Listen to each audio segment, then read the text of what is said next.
Hi friends, ఈరోజు video ఏంటంటే రాగి సంగటి చేసుకోవాలని అయితే చేసుకున్నానండి. కాకపోతే అది ఎందుకు నీళ్ళగా అయినది అనేది నాకు కూడా సరిగ్గా అర్థం కావడం లేదు. ఎందుకంటే మనం రాగి సంగటికి రైస్ని మెత్తగా చేసుకుంటాం కదండి. దాని తర్వాత మనము పిండి వేస్తాం కదండి. ఎంత పిండి వేస్తే అంత గట్టిగా నీళ్ళగా అయిపోతుంది, లూజ్గా అయిపోతుంది.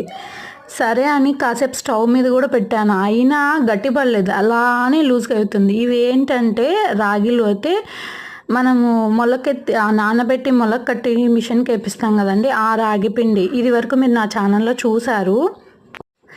రాగి సంగటి చాలాసార్లు చేశాను, ఇది ఫస్ట్ టైం ఇలా జరగడము. మీకు ఏదైనా తెలిసింటే ప్లీజ్ అండి ఒక కామెంట్ అయితే చేయండి. అందులో కాంబినేషన్ అయితే వంకాయ కర్రీ అయితే చేసుకున్నాను, చాలా ఇష్టంగా చేసుకున్నాను. మళ్ళీ రైస్ కూడా చేసుకుంటాను ఇప్పుడు.